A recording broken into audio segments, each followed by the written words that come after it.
Hola, buenas tardes. Buenas tardes, profe. Buenas tardes. Hola, buenas tardes. Buenas tardes.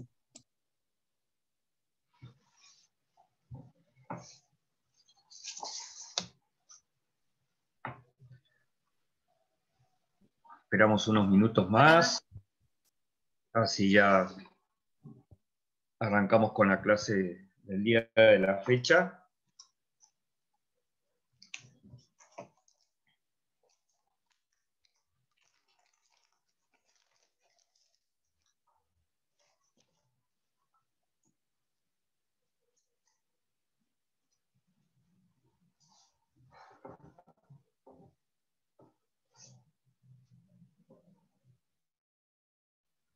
Nos había quedado por ver del recurso extraordinario de inaplicabilidad de ley, lo que se conoce con el nombre de certiorari positivo dentro de la provincia de Buenos Aires.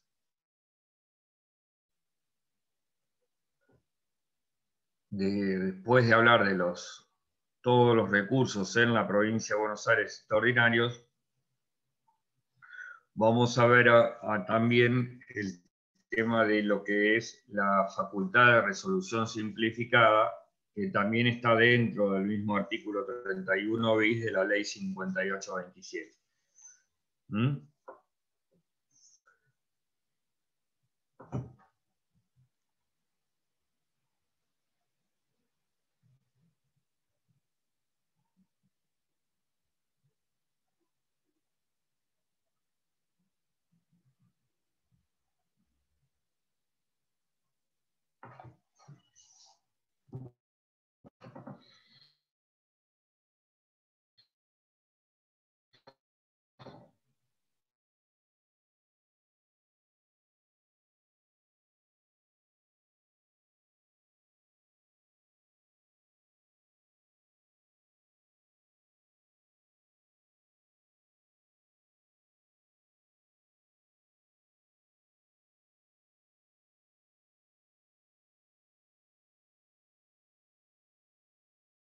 ¿Soy yo o se cortó? Yo recién entro, pero lo veo quieto al profesor. Se le entrecortaba cuando estaba hablando, pero no sé si es que está esperando que entre más gente o se quitó. No, ahí desapareció, así que se le debe haber cortado.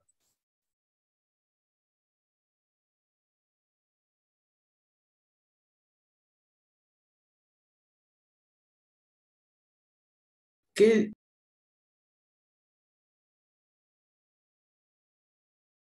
qué dijo que íbamos a ver dentro del recu de aplicabilidad de ley? ¿Me escucharon? Yo no le llegué a entender porque se le entrecortaba. Creo que dijo el Recién certiorari entro. positivo, creo que dijo. Igual no está dentro del recurso de inaplicabilidad de ley, es tipo general. Creo que dijo el Bien, certiorari positivo. gracias.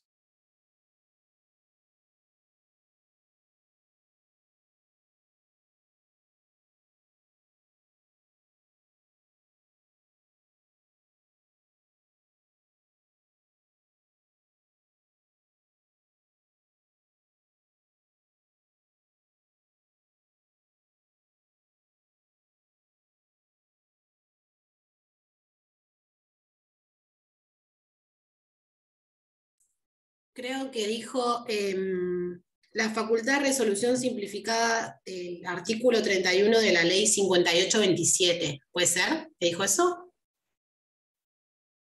Algo así entendí yo en la última parte. Sí, La- sería como, me parece que Lo escuché. los últimos puntos del punto 2 de la unidad 11, que quedaron del otro día, me parece. A ver, un minuto, por favor. Disculpen, pero no sé qué pasa con la conexión de internet.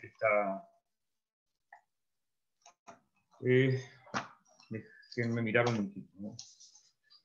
A ver, ¿cuál era la duda? Facultad de No, resolución profe. simplificada del punto 2 del... ¿Qué era lo que...? A ver. No, estábamos hablando nada más que era lo que íbamos a ver hoy. Ah, perdón. Porque la conexión.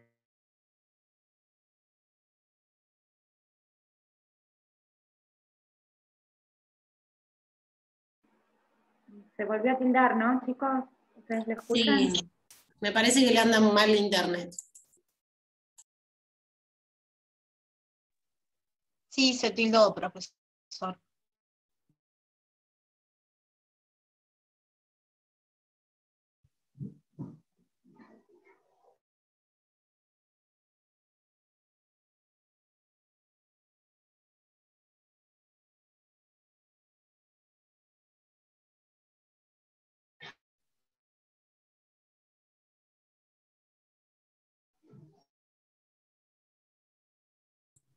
¿Qué recursos estaban diciendo que íbamos a ver, los que llegaron a escuchar?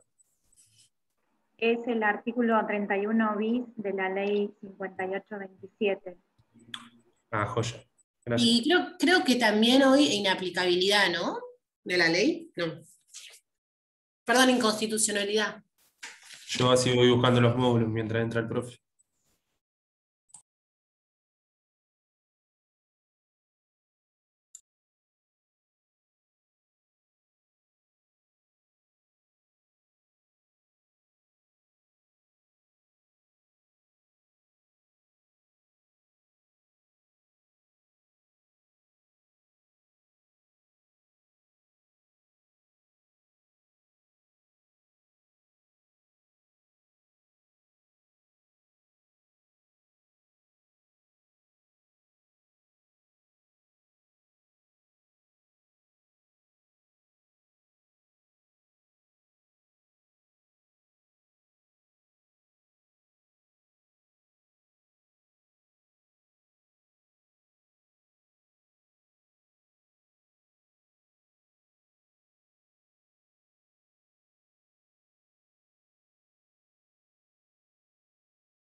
Bueno, ¿ahora me escuchan? Ahora sí, profe. Y ahora sí. Qué accidentado que estamos hoy. Disculpen. Lo que pasa es que me conecté directamente obviando el router, que no sé por qué hoy está medio lenta la cosa. Bien, ¿qué es esto de el certiorari positivo dentro de lo que es la provincia de Buenos Aires? En el ámbito de la justicia del Código Procesal Nacional, el artículo 280, vinculado a lo que es el recurso extraordinario federal, prevé una posibilidad, es que la Corte, en ciertos supuestos, rechace el recurso extraordinario sin dar ningún tipo de justificación más allá de la cita del artículo. Fíjense ustedes respecto del recurso extraordinario federal. Dice, cuando la Corte Suprema conociere por recurso extraordinario, la recepción de la causa implicará el llamamiento de auto. Es decir, recibir la causa significa que ya pasa a resolver. Ahora dice, la Corte, según su sana discreción y con la sola invocación de esta norma, podrá rechazar el recurso extraordinario por falta de agravio federal suficiente o cuando las cuestiones planteadas resultaren insustanciales o carentes de trascendencia. ¿Qué significa esto? La Corte le llega un recurso extraordinario y dice, pero acá no hay ninguna cuestión federal, no hay ninguna contradicción entre lo que es una norma con la Constitución Nacional o una cuestión de una norma provincial con oposición a una norma nacional. Entonces dice, acá no hay cuestión federal. O el asunto ya ha sido resuelto por la Corte en diferentes pronunciamientos de determinada manera. Es una cuestión intrascendente. Entonces la Corte, en una resolución que es muy sintética, dice, el recurso extraordinario federal es inadmisible. Artículo 280. Y con eso se acabó. Ustedes no saben por qué causal de estas tres que enumera la Corte, el artículo 280, le rechazaron a ustedes el recurso. Entonces, cuando uno ve este tipo de resoluciones, se queda con un sabor amargo. ¿Por qué? Y porque se da cuenta que quizá el recurso de ustedes, que había llegado hasta la Corte, llegado a la Corte, en otros casos la Corte lo había declarado procedente, había resuelto sobre el fondo del asunto. Y resulta que en una causa con aspectos similares, la Corte pone un sellito que les digo que la resolución es la fecha y exclusivamente que el recurso es inadmisible, artículo 280. Esto se le conoce como certiorari negativo. ¿Por qué? Porque está previsto exclusivamente a los efectos de rechazar los recursos extraordinarios. Sin embargo, esta expresión, el writ of certiorari, en realidad se deriva del derecho anglosajón y de la forma en que actúa la Corte Suprema de Justicia de los Estados Unidos, que es a la inversa. ¿Por qué? Porque la Corte Suprema de Estados Unidos lo que hace es elegir entre todas las causas que le pueden llegar aquellas que realmente tienen trascendencia. Por eso, a diferencia de nuestra Corte, la Corte de Estados Unidos puede recibir unas pocas causas durante el año, que no se harán más de 1000. En cambio, la nuestra puede llegar a recibir arriba, por encima de las 20.000 causas, 20.000 recursos anuales. Por eso, la realidad es que nuestro certiorari a nivel nacional es a los efectos únicamente rechazar. En cambio, la Corte de Estados Unidos elige casos trascendentes. Ahora bien, ¿cómo es este certiorari positivo que aparece en la Suprema Corte de la Provincia de Buenos Aires a partir de esta modificación legislativa del artículo 31 bis. ¿Qué es el certiorari? Es una admisión excepcional de recursos extraordinarios de inaplicabilidad de ley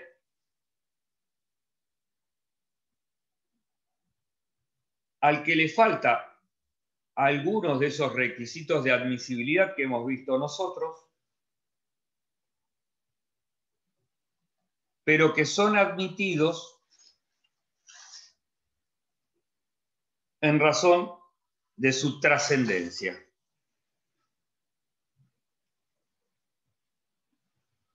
Fíjense ustedes cómo dice la norma.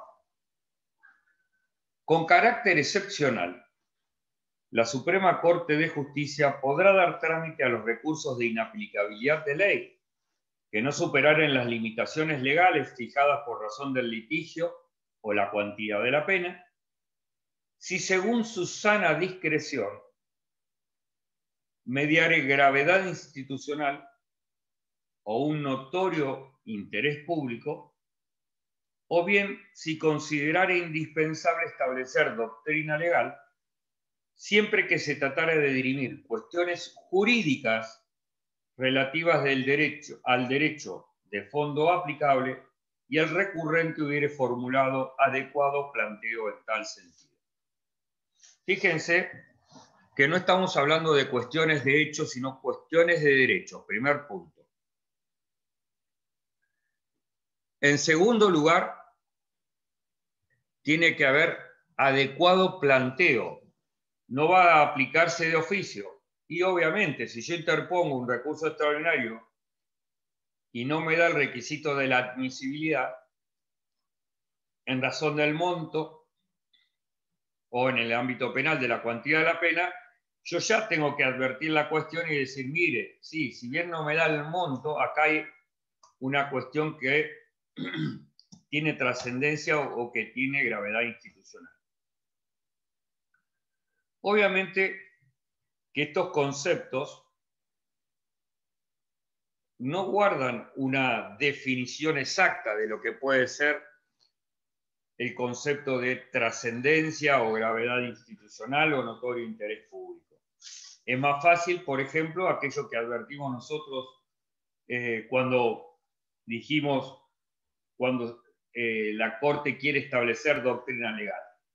¿Se acuerdan? Ya lo hemos visto y lo he reiterado y ya seguramente están cansados de escucharme esto del pagaré de consumo cuando la Suprema Corte se vio en la necesidad de tratar un recurso extraordinario al que le faltaba obviamente el requisito de admisibilidad del monto del agravio, pero que lo resolvió, ¿para qué? Para unificar doctrina respecto de una determinada cuestión.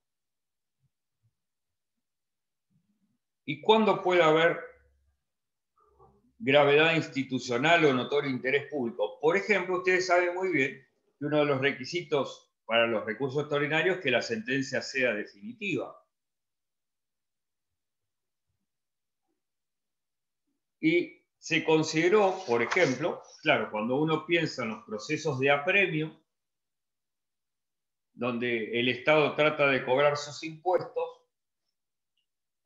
que la sentencia que dicte la Cámara de Apelaciones en un juicio de apremio, si rechaza esa demanda, puede ser considerado, depende obviamente del argumento por el cual rechazó, que no es sentencia definitiva.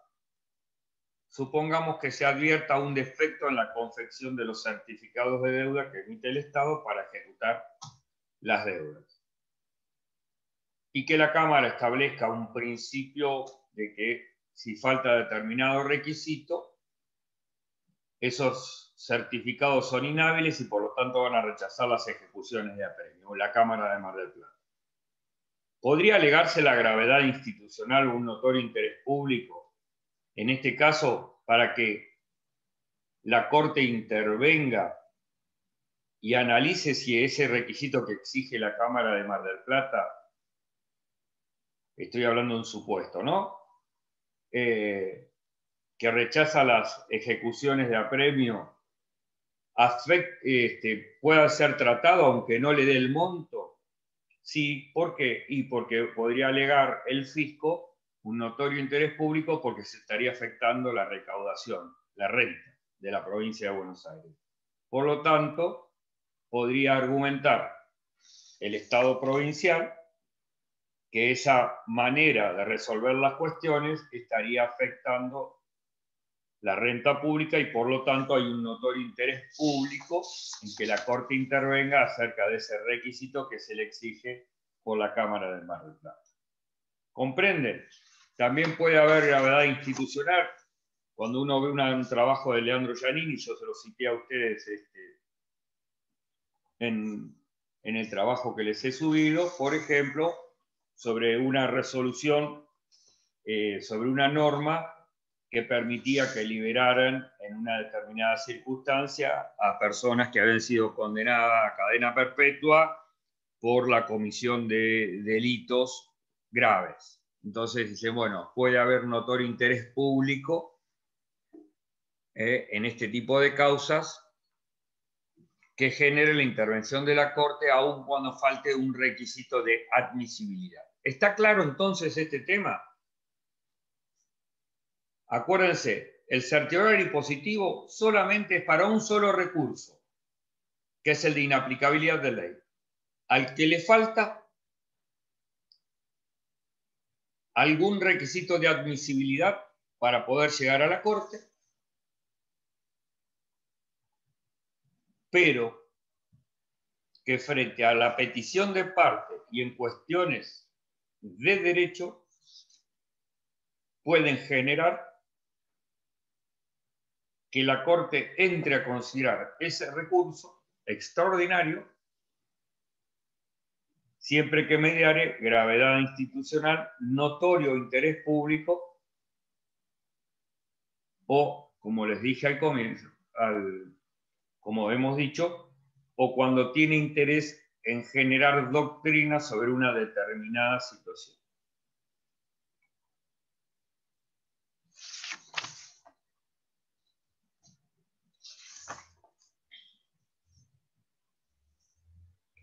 Luego vamos a ver que esta misma norma, pero que es común a los tres recursos, por eso lo voy a dejar para el final, establece otra posibilidad, pero es para la Corte y al momento de resolver, que es la facultad de resolución simplificada.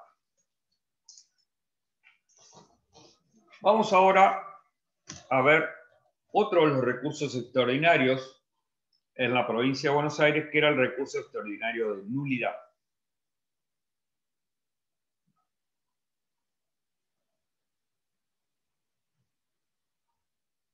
Esta es una causal de nulidad constitucional. Fíjense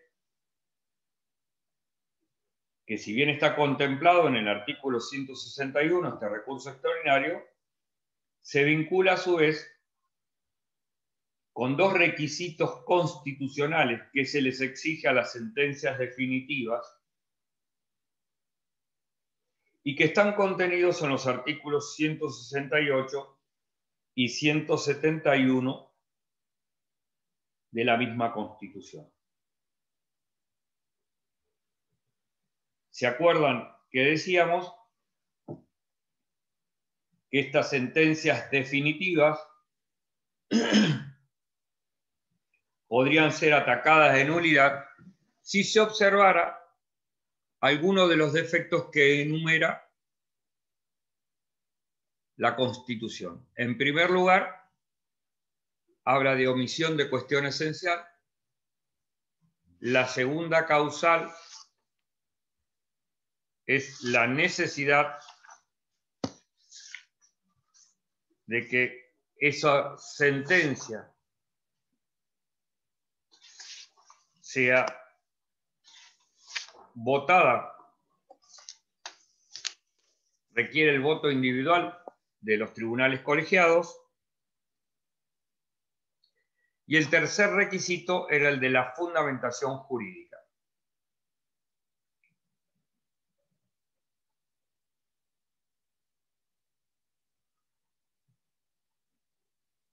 En principio, ese pedido de nulidad es a pedido de parte.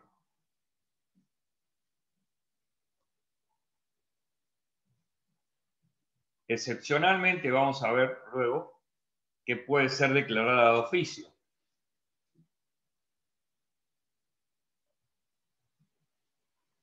En todos los casos, al igual que el recurso de inconstitucionalidad,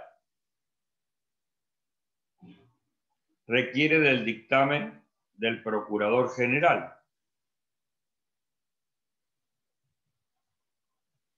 Fíjense ustedes que esta es una diferencia con el de inaplicabilidad de ley, que solo va a requerir el dictamen del Procurador General en los casos en que haya intervenido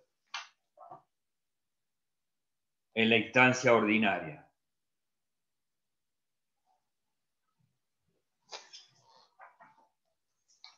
Muy bien.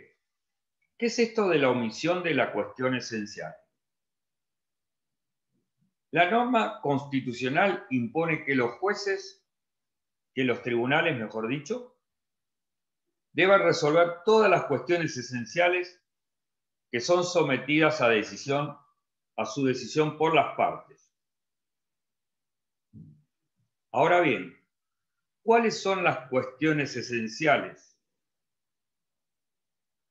Se dice que son aquellas que han determinado la plataforma misma de la litis, las que remiten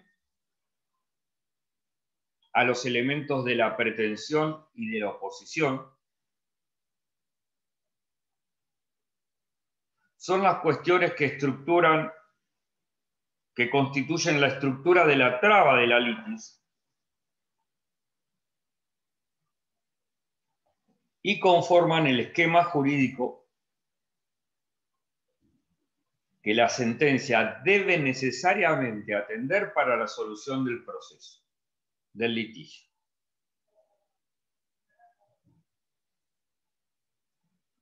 Es carga de la parte identificar claramente cuál es el tema que se omitió y demostrar lo esencial de ese vicio. Hace muchos años yo planteé un recurso extraordinario en una causa que se llamaba Banco Francés con Flores. Esta causa tenía la particularidad, no me acuerdo si se los dije a ustedes, si ya se las conté o no, que se trataba de un recurso de apelación en un proceso ejecutivo donde yo había apelado la sentencia dictada en ese proceso ejecutivo, en el cual, en la sentencia de primera instancia, habían fijado los intereses con prescindencia de lo que habían establecido las partes, es decir, con prescindencia del interés convenido en un pagaré librado a la vista, que es el único que admite el pacto de interés. En ese caso particular, cuando la cuestión es tratada por la Sala Tercera de la Cámara de Apelaciones de Mar del Plata, se estaba en ese comienzo hablando del pagaré de consumo y que el pagaré de consumo era un título grave. Yo siempre vuelvo al mismo ejemplo porque es un ejemplo muy rico y que ha dado mucha tela para cortar. Cuando la Cámara trata mi recurso, que exclusivamente, reitero, el agravio se vinculaba con la tasa de interés que en primera instancia habían fijado una tasa diferente a la pactada, el voto de la jueza preopinante empieza a discurrir con el análisis del pagaré de consumo. Y habla del pagaré de consumo, que es un título inhábil, pero concluye, luego de hacer todo ese desarrollo, que ella no podía declarar la inhabilidad de ese título porque no había sido motivo del agravio. ¿Se acuerdan? Algo que hablamos en la primera clase cuando empezamos a hablar de recursos, que la competencia del Tribunal Superior se abre en la medida del agravio. Es decir, no pueden tratar todos los temas del juez de primera instancia. Solamente aquellos temas, ¿recuerdan?, que son motivo de planteo especial.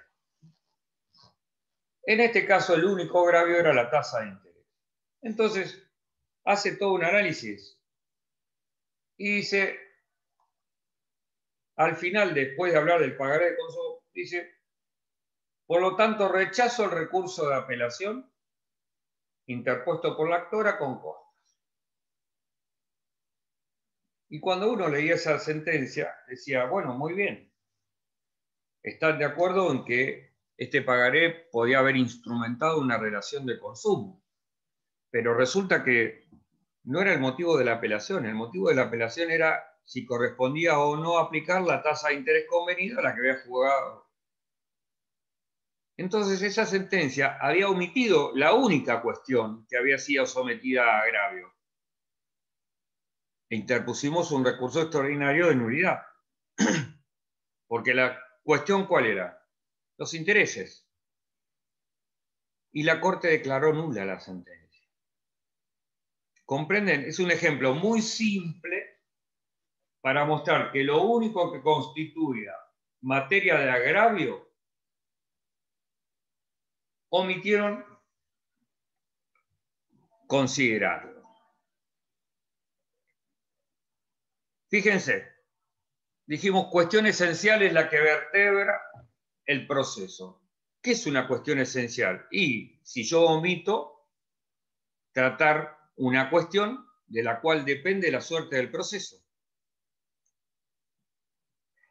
O el punto haya integrado la traba de la litis, o la omisión del tratamiento de ese punto incida en el resultado del proceso.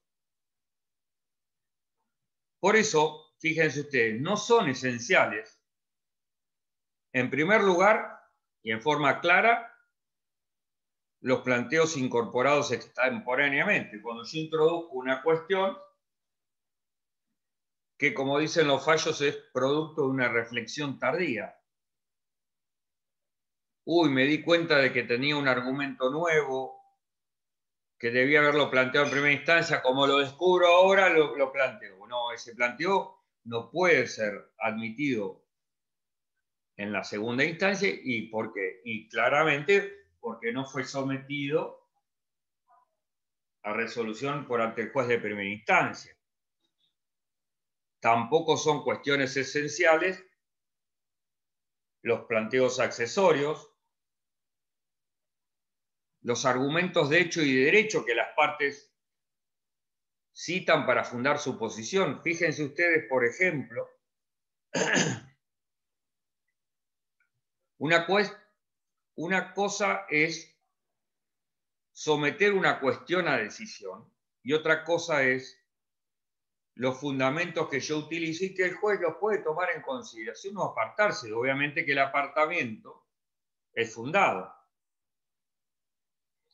Otro de los temas que claramente no es una cuestión esencial es las objeciones relativas a la valoración de la prueba. Esto es importante porque generalmente ustedes van a ver en los pronunciamientos judiciales una expresión que es común, que es que los jueces no están obligados a analizar cada uno de los medios probatorios, sino que en la elección de los mismos, ellos se encuentran autorizados a seleccionarlos. ¿Por qué? Porque en definitiva la prueba la van a elegir ellos de acuerdo a lo que consideren que son los elementos relevantes para resolver el proceso.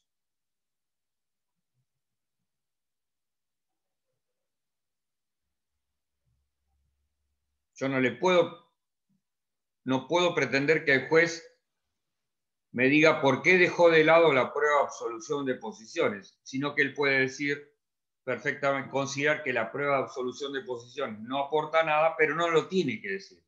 Es decir, bueno, a los efectos de resolver en determinado sentido me voy a apoyar en la declaración de los testigos, en la prueba informativa, en esto. Es decir, va a seleccionar de la producción de la prueba la que considera que es necesaria para apoyar su resolución. Pero no me tiene que decir por qué no toma en cuenta otra. Porque en este nivel de elección es soberano. Pero hay cuestiones que son muy importantes a tener en consideración cuando uno habla de omisión. En primer lugar, la cuestión debe haber sido omitida por descuido.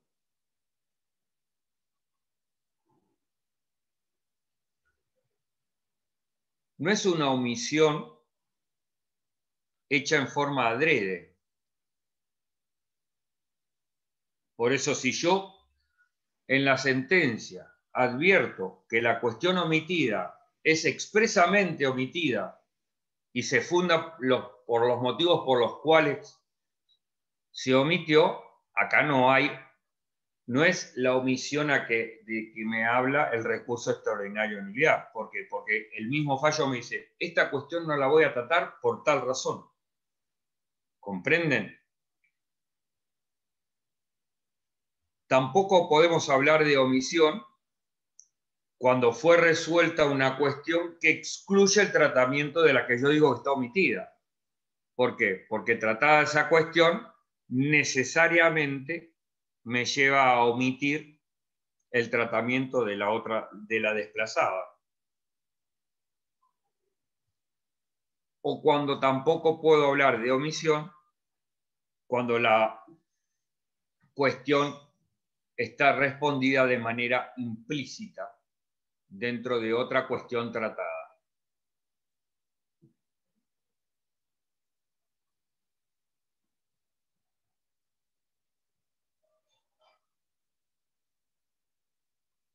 Muy bien. La segunda causal que provoca la nulidad es el incumplimiento en la sentencia definitiva de los tribunales colegiados, la existencia de forma de acuerdo individual, de acuerdo y voto individual. Esto significa que, como son tribunales colegiados, cada uno de sus integrantes debe dar su voto individual y fundado. Esto no quita que no se puedan adherir el otro miembro del tribunal a lo votado por su antecesor.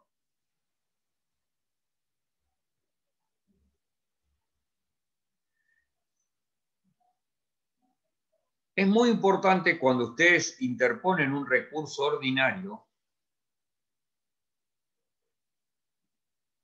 que puedan advertir que la cuestión a resolver es definitiva, que se lo digan al tribunal. ¿Por qué? Porque esta forma del voto individual está prevista únicamente por el Código Procesal en el artículo 266 para los casos de los recursos concedidos libremente. ¿Se acuerdan cuándo se conceden los recursos libremente?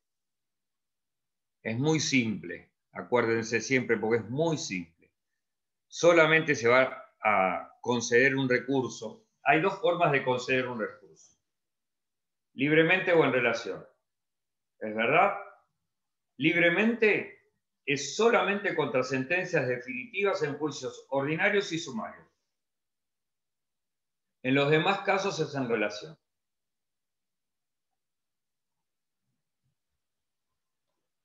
El voto individual solamente está exigido para los recursos concedidos libremente, porque el 270 me habla de los recursos concedidos en relación, donde hablamos de voto impersonal. La cuestión se resuelve y se vota abajo, se firma por los jueces que integran la sala, pero no dicen, se entiende que en estos casos los dos jueces opinan de la misma manera, pero no es necesario que diga en primer lugar vota fulano de tal. ¿Comprenden?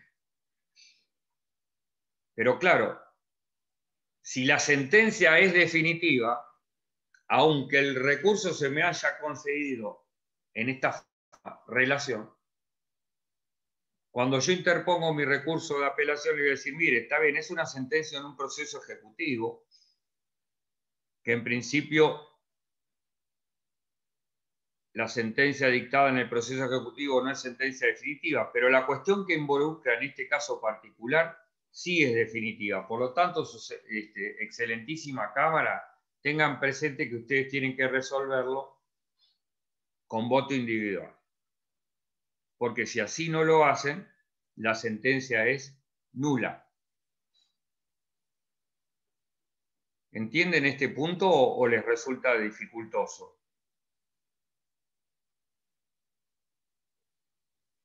No, se entiende, está bien. Más que nada, esto se vincula con la cuestión de la cosa juzgada material.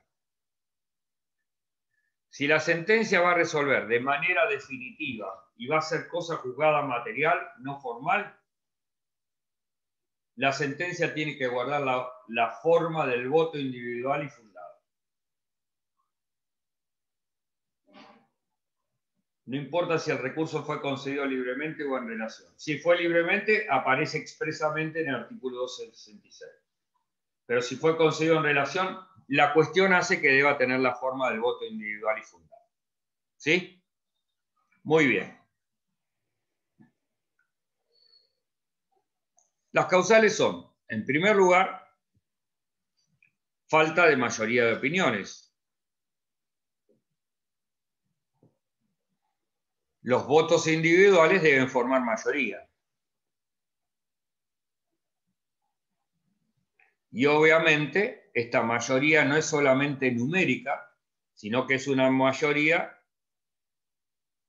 también de fundamentos. Por eso decimos que la decisión mayoritaria debe sustentarse en las mismas bases argumentales.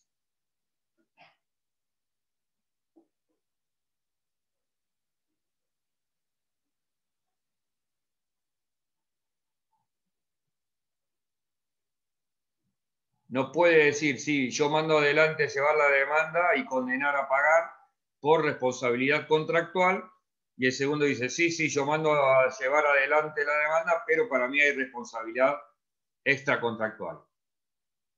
Puede haber mayoría de votos que aceptan condenar, pero las bases argumentales son diferentes. Por lo tanto, en un caso así yo debiera integrar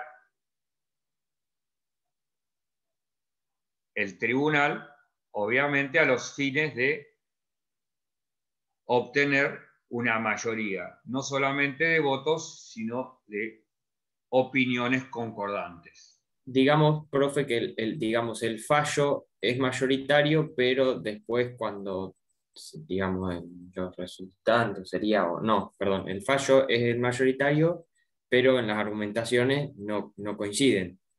Así Obviamente. sería. Claro, por eso decimos que hay una doble mayoría. ¿Por qué? Porque es no solamente mayoría de opiniones, sino también mayoría y concordancia de fundamentos. Muchas veces vos lo que vas a ver que en la cuestión a resolver puede ser que el segundo voto amplíe argumentos.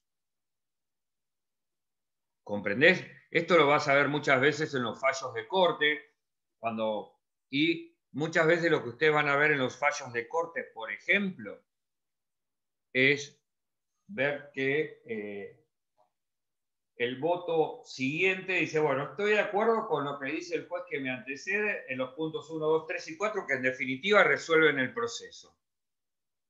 Pero después hay otros obiter dictum, algunas cuestiones más que no hacen a la resolución de fondo, con las cuales no estoy de acuerdo.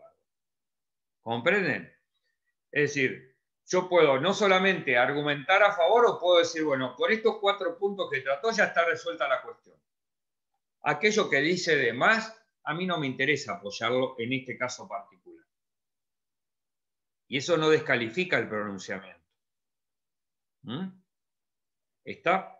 Por eso es muy importante analizar muchas veces los votos individuales. ¿Por qué? Porque uno, bajo esa supuesta mayoría, encontramos que no hay mayoría de opiniones. ¿Comprenden? Porque los argumentos no son concordantes. Se pueden llegar a excluir. Y ahí se va con la nulidad, entonces. Ahí va por nulidad, exactamente. Bien. El tercer supuesto del que estamos hablando es la ausencia de fundamentación normativa. Acá lo que yo trato de conocer en la sentencia, cuáles son las pautas objetivas legales sobre las cuales el pronunciamiento judicial se apoyó.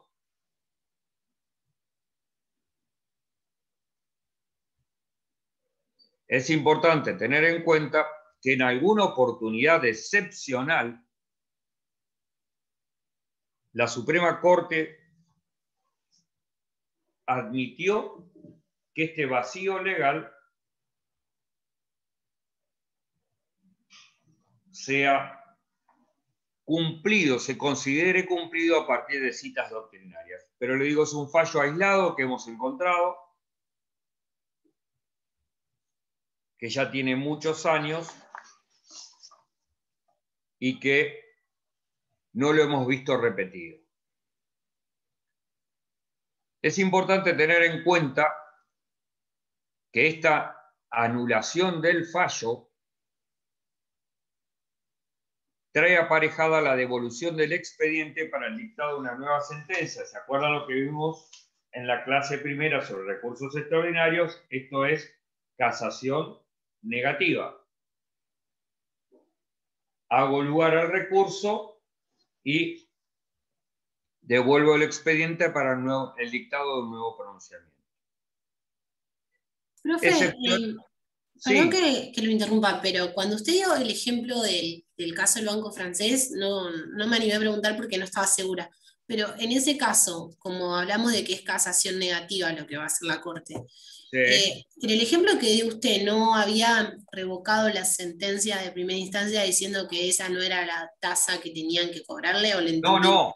La Cámara lo que hizo fue rechazar el recurso y confirmar la sentencia de primera instancia. Y la Corte dijo, espere, usted rechaza el recurso, pero no trató la cuestión que le sometieron a juicio, que era acerca de la tasa de interés pactada por las partes y que la había inaplicado. Entonces ahí volvió a Cámara y lo resolvió. Claro, pero no la sala tercera, que era la que había decretado la nulidad del fallo, sino que cuando llegó se sorteó una nueva sala y el pronunciamiento judicial fue de la sala primera.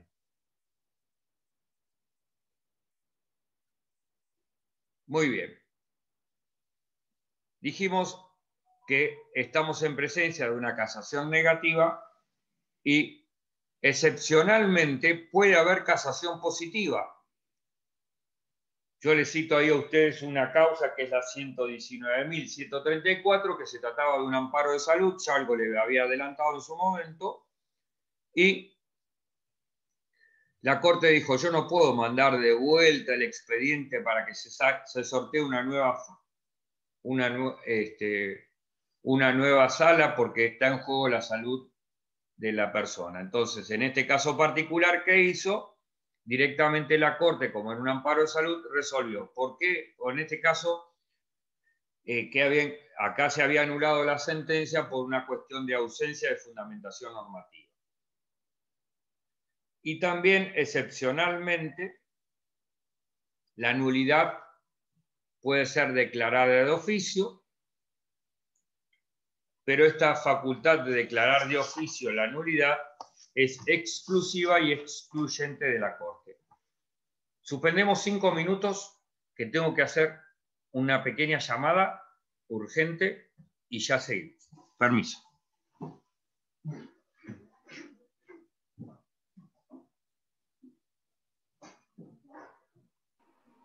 Profe, ¿escuchaste lo que era exclusivo y excluyente de la Corte, lo último que dijo recién? Declarar de oficio la nulidad. Ahí está, gracias. Ahora yo tengo una pregunta. ¿Cómo procede la nulidad cuando hay ausencia de fundamentación normativa? Pero cuando, digamos, no hay ausencia de fundamentación, sino que la aplicación de la norma es errónea, va a proceder inaplicabilidad. O sea, poner una mala Claro. interpretación. Claro. Bien, bien. Porque eso estaba yo que me confundía.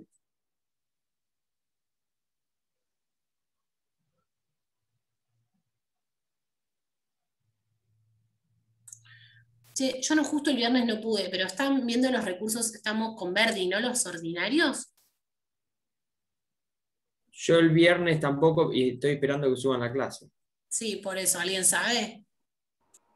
Yo la escuché a medias la clase, no la subieron todavía, fue bastante extensa. Y retomamos otra vez para repasar todo lo que dijo de los recursos, del recurso de apelación. Pero bueno, no sé por qué no la suben.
Los anteojos.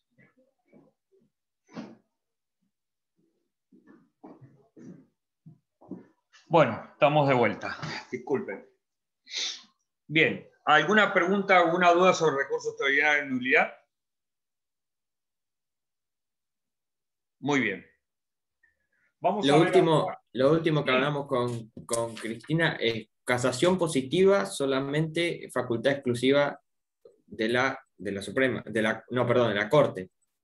Claro, cuando vos acabamos de ver que es para un caso como en este, que era un supuesto, como yo les dije a ustedes, de un amparo de salud, donde si yo lo devolvía al expediente, se producía un daño a la salud de la persona que había promovido el amparo. Entonces la Corte que dijo, bueno, anulo el fallo por falta de fundamentación legal. Si ustedes lo leen ese fallo, ustedes entran a jugar o mirar, van a ver que la Corte considera que había ausencia de fundamentación normativa. ¿Por qué? Porque todas las citas legales eran muy vagas. Entonces la Corte dijo, no, usted puntualmente hace un pronunciamiento judicial con citas legales vagas, por lo tanto, encontramos que hay ausencia de fundamentación normativa. Declaramos la nulidad. Pero en este caso excepcional voy a resolver. ¿Comprendés? Pero siempre, si no, es casación negativa. Una consulta, a estos tribunales que por ahí nada, citan vagamente o caen muchas veces en situaciones de nulidad, ¿no les dan ningún apercibimiento o les dicen? Sí, claro. Ah. Sí, sí. Obviamente está previsto el tema de la sanción. Claro que sí. Es más, sobre todo, ¿sabés cuándo podés llegar a apreciar la sanción, Nayelén?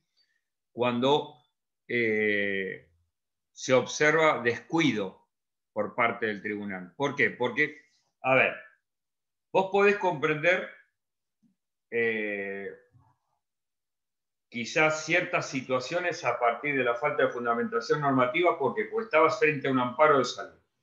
Y el juez estaba convencido de que de esta manera estaba protegiendo a la persona que había promovido el amparo. Pero ¿qué pasa? Muchas veces hay ciertos excesos en los amparos de salud. ¿Por qué? Porque hay todo un sistema. Y hay un sistema que es el de prestaciones médicas obligatorias, pero no es lo mismo. A ver, en el sistema de salud, muchas veces vos te vas a encontrar con que vos te vas a operar y la obra social te dice, ¿cómo no? Tiene la prótesis nacional. Y esto es lo que me dice a mí el PMO, el plan médico obligatorio. Y vos decís, pero a mí el médico me recomendó la prótesis alemana. Sí, claro, pero la nacional la sale 5 y la prótesis alemana 200. Y bueno, pero me dijeron que era mejor. Sí, bueno, pero, a ver, yo cumplo la prestación médica entregándote la... Bueno, entonces voy a iniciar un amparo de salud. ¿Me comprendés? Entonces enseguida la gente va al amparo de salud, porque cree que con eso soluciona el... ¿Comprendés? Y muchas veces puede ser que el juez entienda que es conveniente, pero eso altera ecuaciones económicas muy importantes. Y en general, eso es lo que puede llegar a afectar al sistema, en definitiva. ¿Comprendés? Entonces, en estos casos particulares puede ser que vos encuentres exceso. Pero no es lo mismo cuando vos estás en un tema económico. Yo ahí en el trabajo le cito un caso de Mar del Plata donde la sentencia dice, le llama mucho la atención a la Corte porque decretan la nulidad de oficio y en el caso particular ese dice, se trata de un borrador ininteligible. ¿Qué es lo que había salido como sentencia? El borrador que puede llegar a correr entre los jueces, donde dice, ¿por qué no mirás este voto que estoy haciendo? A ver qué te parece. Y eso fue lo que salió como sentencia.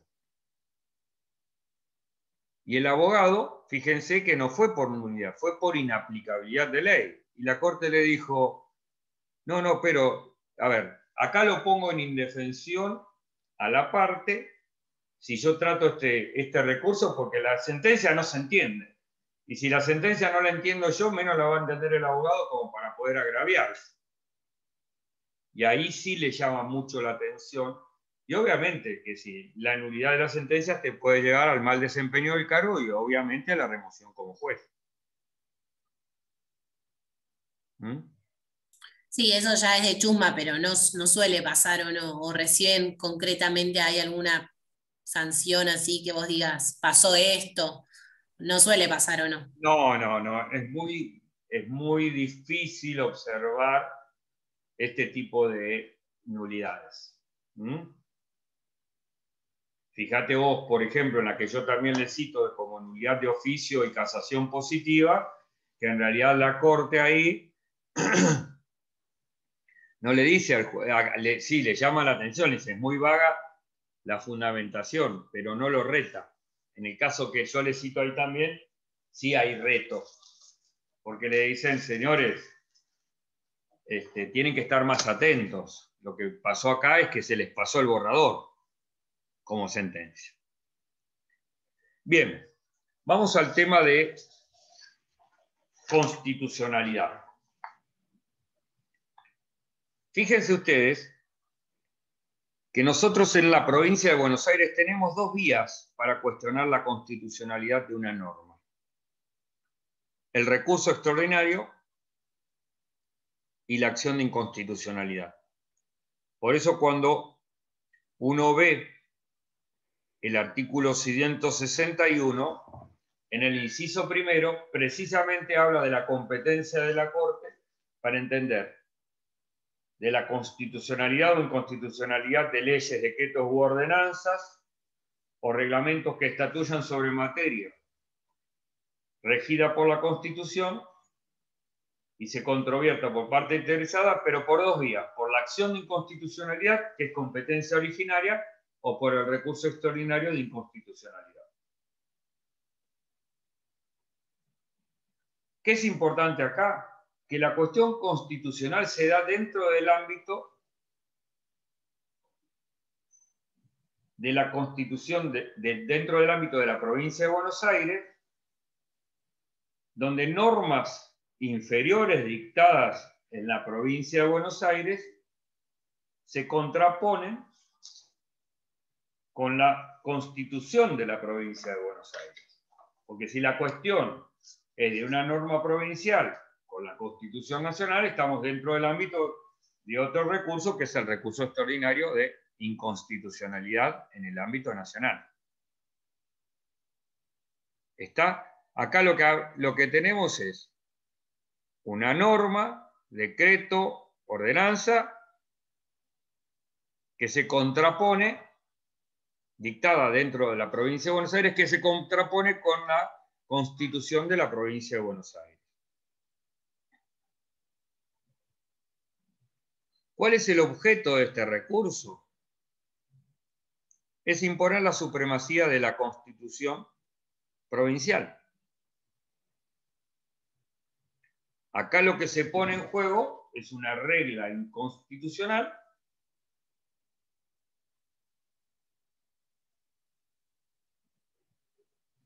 y que se aplica en un determinado caso. Acá lo que se advierte a partir del control de constitucional es un error del legislador. ¿Sí?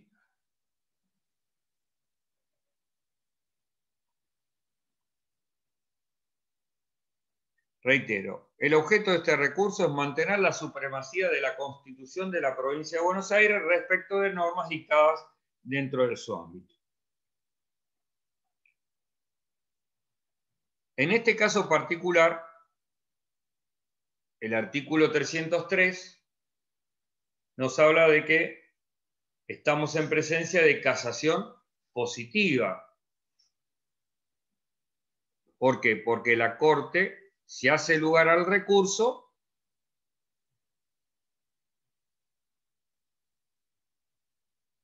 resuelve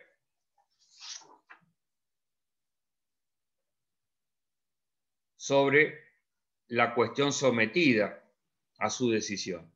Lo que es importante destacar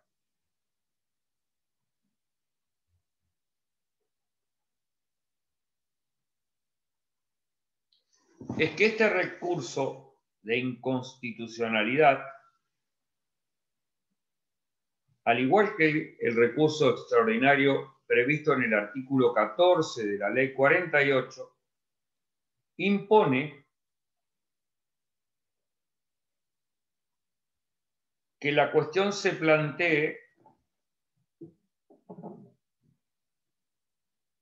en las instancias ordinarias. Esto implica que yo introduzca la cuestión constitucional oportunamente, a los efectos, obviamente, de garantizar la bilateralidad en el debate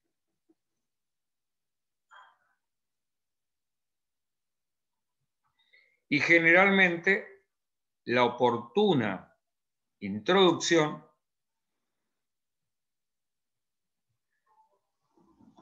será a partir de los escritos constitutivos del proceso, ya sea en la demanda o en la contestación.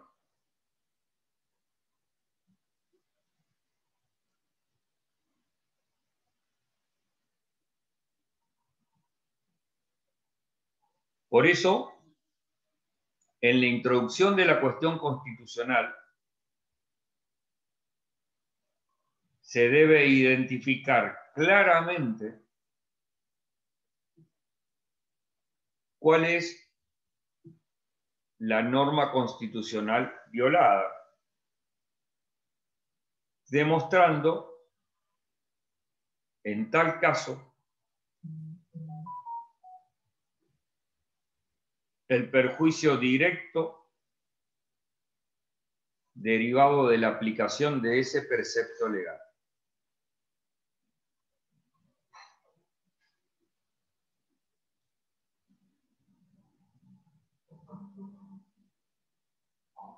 Digamos, de la no aplicación, o sea, de la no aplicación de la norma constitucional. Digamos, es al revés, porque vos decís, ¿qué está en juego acá? Suponete que la municipal. Vamos al caso, como hablamos, ¿se acuerdan la otra vez de doblar a la izquierda en la avenida? La alcoholemia estaba muy candente con este tema, ¿o no? Claro, porque el tema es así. Todas esas normas de tránsito son nacionales, en realidad son provinciales, pero la nación dictó una norma a la que adhirieron todas las provincias. ¿Te imaginas, Ayelén, o se imaginan ustedes, por ejemplo, Balcarce dice 0,3 de alcoholemia, Mar del Plata alcoholemia 0, Necochea alcoholemia... No, esperen, sería un caos. ¿Entienden? Entonces, este es un típico caso. O lo que dijimos, doblar a la izquierda en las avenidas en Mar del Plata da lugar. Por eso se decía que este tipo de normas sancionatorias son inconstitucionales. ¿Por qué? Porque en realidad no están respetando la jerarquía legal de que si la norma en materia de tránsito es de carácter provincial, no puede una ordenanza crear una regla especial porque eso genera caos. ¿Comprenden? Entonces, si bien partimos de la base de que las normas se presumen a partir de su publicación, conocidas por todos, se imagina que si cada uno decide dictar normas, o por ejemplo, normas en materia económica, muchas veces vamos a ver planteos vinculados a normas de carácter económico como la imposición de tasas por las comunas. Ahora le vamos a poner a la publicidad, pasó, si mal no recuerdo, ¿vieron con los stickers de la puerta que ven en los negocios? Que era muy común antes, porque ahora, digamos, ya no se ve tanto este tema de antes, por ejemplo, el tema de usar la tarjeta de crédito, no todos los negocios la aceptaban. Entonces, ¿vieron? Veíamos los stickers puestos American, Visa, Master, etcétera, ¿no? Hoy por hoy ya es regla que hoy lo que vemos es, en realidad, en los stickers las ofertas para comprar y los descuentos, ¿no? Pero partimos de la base de que yo con cualquier tarjeta de crédito, cualquier negocio me van a vender. Bueno, pasó que la comuna de Mar del Plata había establecido una tasa por ese tipo de publicidad, porque lo consideraba como que era una publicidad. ¿Me comprenden? Entonces, a partir de ahí habían aplicado una tasa. O el tema, creo que también hubo una tasa que se vinculaba a los servicios, no me acuerdo si era de telefonía, por ejemplo. Entonces, todo ese tipo de exceso recaudatorio genera muchas veces colisión de normas. Y en esa colisión de normas yo tengo que hacer el planteo oportuno. ¿Y por qué les digo esto del planteo oportuno? Porque fíjense, una de las carencias que uno ve en el ejercicio profesional es en los planteos y en la oportunidad de los planteos. Yo les puedo hacer una pregunta. Si yo les digo a ustedes una tasa de interés en las actuales condiciones económicas del 80% anual, ¿es cara o barata? ¿Es alta o no es alta? ¿Del 80% anual? No sé. Lo que pasa es que sumando todos, capaz que da.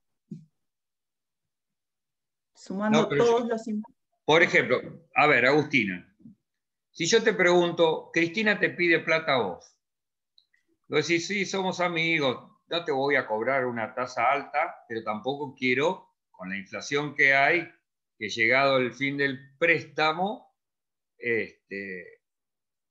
pierda plata. ¿A qué Bien. tasa de interés se la prestás a Cristina? En ese sentido, Y el superior a la 80% tasa. anual es bajo. Digamos, está bien. No sé cuánto es la inflación anual, pero sí o sí tiene que ser superior a la inflación anual. Y hoy estamos casi en un 4 mensual. No, está bien. Ahí sería bajo, porque un 80% anual se divide en 12 meses y daría Menos Igual de- cuando yo te voy a pedir plata y vos me decís un 80% anual, te digo muchas gracias, paso. Sí, Mirá, yo creo claro, que roza la usura, pero bueno. claro, pero para Cristina es usuraria. Cristina, ¿vos tenés tarjeta de crédito? Fíjate Eh, vos, fíjate vos en el resumen la tasa de interés que tenés. Es decir, objetivamente, fíjense que Roque me dice, y no sé cuál es la inflación. Agustina nos dijo, para mí, no, yo le presto al 80. Roque dice, ¿cuánto es la inflación? Y yo te digo 48 anual, suponete. Y me vas a decir, y me cobra 80 es mucho. Pero la realidad es que ese tipo de ecuaciones económicas para decir que la tasa es usuraria o no, confiscatoria o no, etcétera, y violar el derecho de propiedad, vos vas a poder determinar esa cuestión al momento de practicar la liquidación, cuando le tengas que pagar, porque ahí vos vas a ver realmente si esa tasa de interés es usuraria o no, si es excesiva o no. ¿Por qué te quiero decir esto? Porque muchas veces uno ve planteos en abstracto. ¿Por qué? Porque la cuestión constitucional, en primer lugar, puede salir en la sentencia, no haberse planteado durante el proceso. Con lo cual, si la cuestión constitucional aparece en la sentencia, yo tengo derecho a interponer un recurso extraordinario de inconstitucionalidad. Pero si ya podía haber sido advertida de manera anterior, yo la tendría que haber planteado de manera anterior. ¿Comprenden? ¿Por qué hablo de esto? Porque muchas veces esta falta de indicación del perjuicio es la que genera que se hagan mal los planteos de inconstitucionalidad. Yo no puedo plantear de antemano si una tasa de interés es usuraria o no. ¿Por qué? Porque yo no sé al momento de practicar la liquidación si tuve inflación o no, si resarce o no. Pero hay otras cuestiones que sí pueden ser advertidas claramente. Por ejemplo, esta que decimos nosotros, una tasa o una ordenanza que determina una cuestión para la cual la comuna no estaba habilitada para legislar. Esa cuestión nace de la misma demanda. Por eso... Entonces, perdón.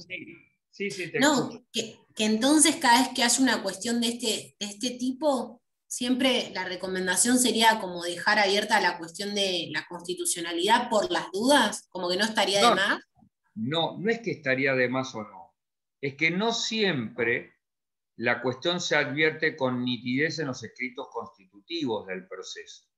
Pero cuando uno plantea el caso constitucional, tiene que advertir claramente dónde está la lesión constitucional. No basta, porque a ver, si yo pierdo un juicio y me hacen pagar, yo voy a decir siempre, está en juego mi derecho constitucional al derecho de propiedad, ¿es verdad? Sí, claro, pero a ver, yo te voy a responder entonces, frente a ese caso, el patrimonio es la prenda común de los saqueadores, garantiza el cumplimiento de todas las obligaciones asumidas. Pero vos me tenés que decir, pará, no, espere, señor juez, acá se afecta excesivamente mi derecho de propiedad, ¿por qué? Porque la forma de reparar implica que un menoscabo injustificado en mi patrimonio.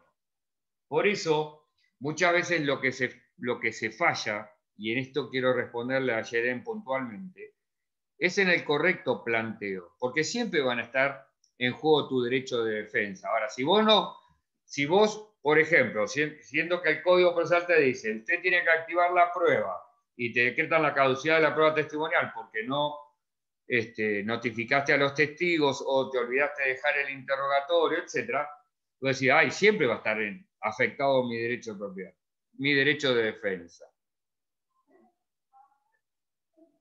Pero si claro, a mí no si no, por las dudas todos pondrían que dejan abierta la vía esa y solo poner eso podrían... Claro, por eso a vos se te exige no solamente el planteo, sino la indicación concreta de cuál es el perjuicio que vos advertís, si aplican esa norma o no, qué derecho constitucional están violando. Por eso es, claramente, no basta con decir, y si la sentencia no me da la razón, viola mi derecho de propiedad o viola mi derecho de defensa. No sirve eso, chicos. ¿Está claro este tema entonces? Planteo oportuno, casación positiva, y introducción indicando claramente el interés y el perjuicio que se quiere subsanar. Vamos por último a ver este tema de lo que es el recurso, el tema de la facultad de resolución simplificada que prevé el artículo 31 bis de la ley 5827. Fíjense ustedes que nosotros hablamos primero del certiorari positivo. ¿Qué es esto de la facultad de resolución simplificada y que algunos han interpretado como un certiorari provincial de carácter negativo, asimilándolo a la facultad que le confiere el 280 del Código Nacional a la Corte Suprema de Justicia? La realidad es que es la posibilidad de que la Suprema Corte de la Provincia de Buenos Aires, en cualquiera de los recursos extraordinarios que hemos visto, inaplicabilidad, nulidad e inconstitucionalidad, pueda advertir en el trámite que esos recursos han sido insuficientemente fundados o que plantean cuestiones que ya han sido resueltas de manera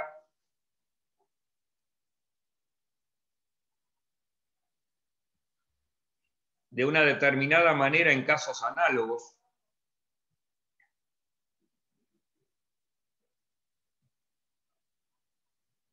o que la cuestión es insustancial, que puedan resolver entonces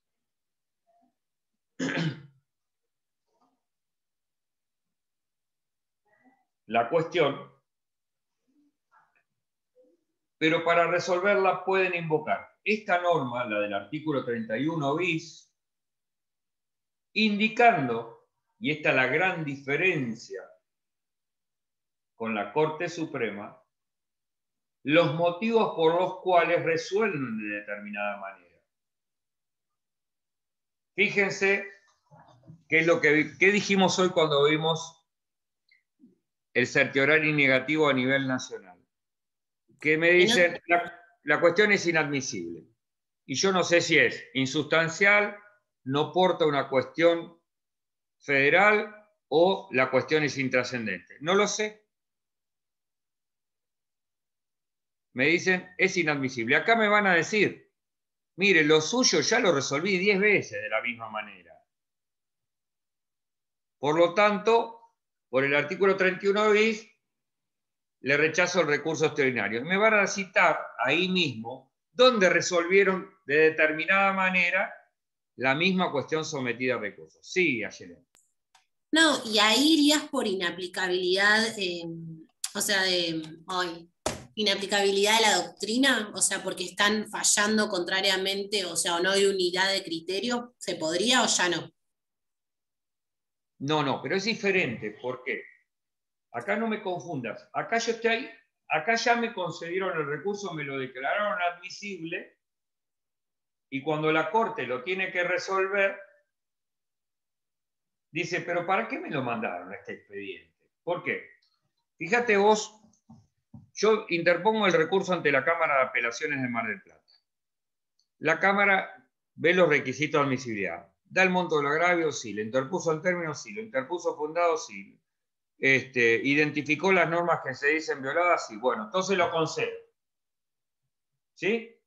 La Corte llega al recurso y dice, bueno, es admisible, cumplió todos los requisitos. Lo empieza a analizar en el fondo y dice, pero esta cuestión no es novedosa. Esto ya lo resolvimos 70 veces de la misma manera. ¿Para qué voy a perder tiempo acá? Si no me trae ninguna cuestión original, nueva, diferente, para el cual yo no le pueda aplicar la doctrina que ya senté. Entonces, no vamos a transitar todo el camino del recurso para que tengamos todos votos diferentes, o votos iguales, mejor dicho. Directamente van a decir, por el artículo 37, por el artículo 31 bis, recurrimos a la resolución simplificada y por lo tanto le rechazamos el agravio por cuanto la cuestión que usted trae ya ha sido resuelta por la Corte de la manera en que fue resuelta por el tribunal recurrido, cito la doctrina y ahí se terminó. La sentencia, en vez de tener media carilla, como puede tener la sentencia del 280 de la Corte de Nación, esta sentencia podrá tener una hoja y media, una carilla y media. Por eso decimos que es una facultad de resolución simplificada, porque me tiene que indicar la causal por la cual me rechaza el recurso extraordinario. Y esto es muy bueno. ¿Por qué? Porque esto es lo que me habilita a mí a interponer un recurso extraordinario federal. Fíjense que si hubiera algún tribunal por encima de la Corte Suprema, en una inadmisibilidad del artículo 280, yo no sé por qué me rechazan el recurso. ¿Comprenden? Acá me van a decir por qué me rechazaron el recurso. ¿Cuál era tu pregunta, Yelén? No, que entonces, por ahí porque ya no estoy pensando bien, pero ¿cómo? O sea, yo digo o sea, voy a apelar una resolución, ¿no?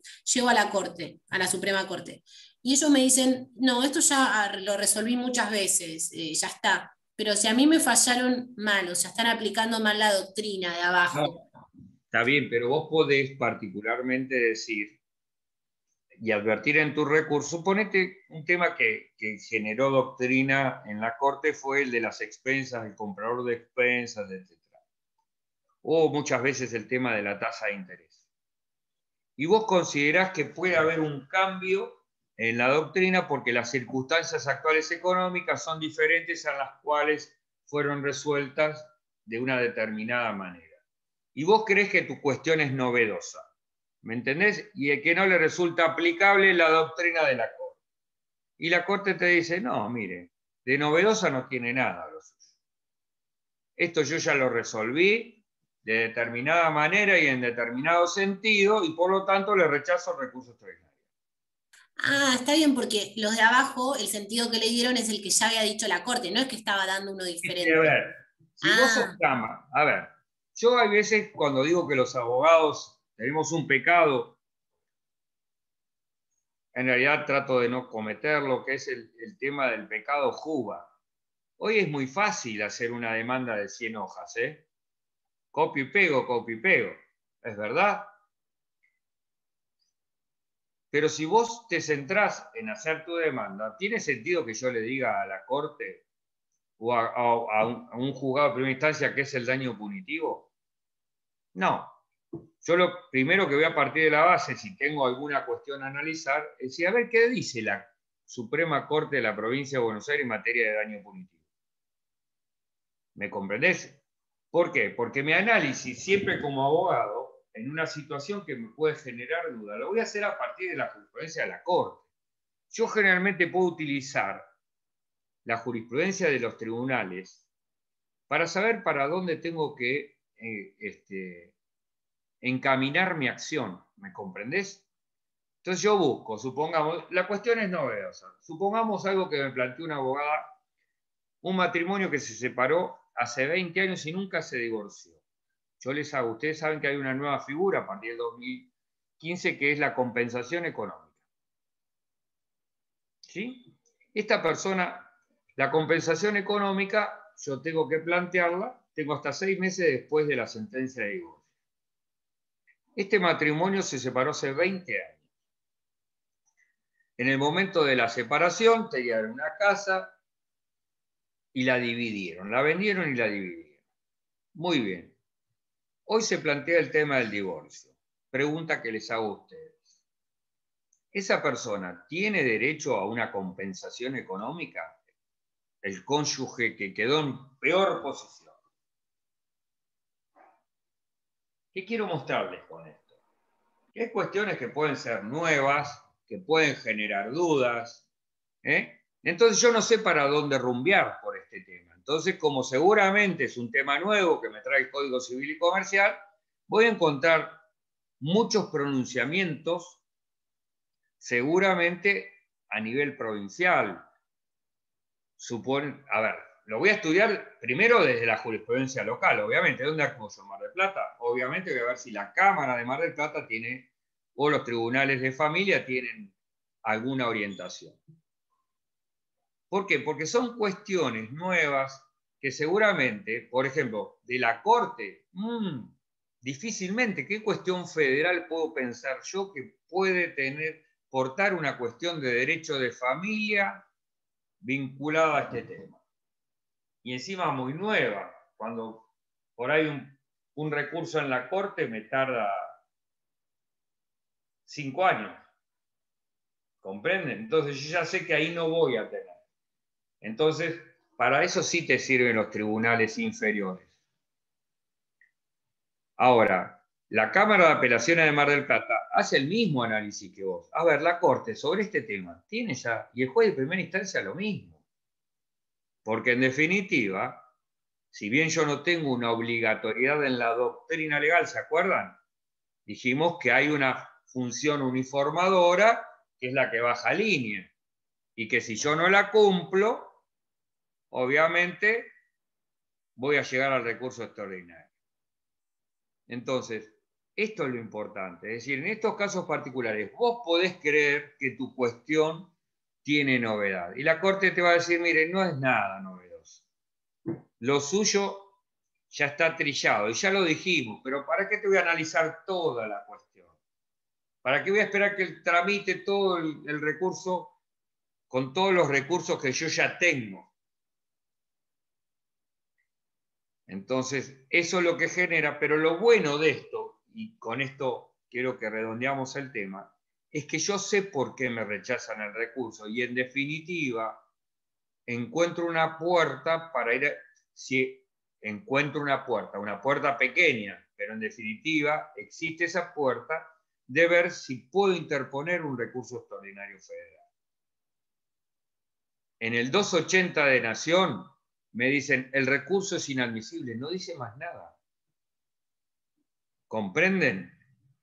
Y yo no sé por qué, no había cuestión federal. Fíjense ustedes, sobre todo, eso lo hemos charlado con profesores que son secretarios de la Corte. El doctor Arbita, en una charla que he tenido la suerte de escuchar, él decía, muchas veces, por ejemplo, en los recursos de queja vemos situaciones que se vinculan más con cuestiones de hecho que con cuestiones de derecho. Y uno puede decir, cuando ves ese tipo de situaciones, dicen, wow, es la mía, esta cuestión es lo que se me planteó a mí. Este es un típico caso de arbitrariedad de sentencia, porque la Corte ya lo resolvió en tal y tal caso. Y él dice, ¿saben cuántos recursos de queja entraron por este tema de prueba y se declararon admisibles? 10.000. ¿Y saben cuántos recursos de queja por esta misma cuestión fueron rechazados? 10.000. ¿Qué quiero decir con esto? Que muchas veces lo que nos envalentona haber encontrado la similitud, en ese caso particular, la Corte lo resolvió de dos maneras diferentes. ¿Me comprenden? Hay cuestiones que son más claras y que pueden generar rechazos más simples. Y esos rechazos más simples se pueden dar y advertir enseguida. Por eso fíjense que el mismo artículo dice en cualquier estado de su tramitación. ¿Y esto por qué? Y porque puede ocurrir que no se advierta al comienzo del estudio de la causa, pero sí, cuando pasa un segundo voto, el juez podrá decir, che, pero esto ya lo resolvimos en tal causa, advierta que esa cuestión portante, ese recurso ya fue resuelta de determinada manera y por lo tanto no tiene sentido que se siga tramitando ante la Corte. ¿Está claro?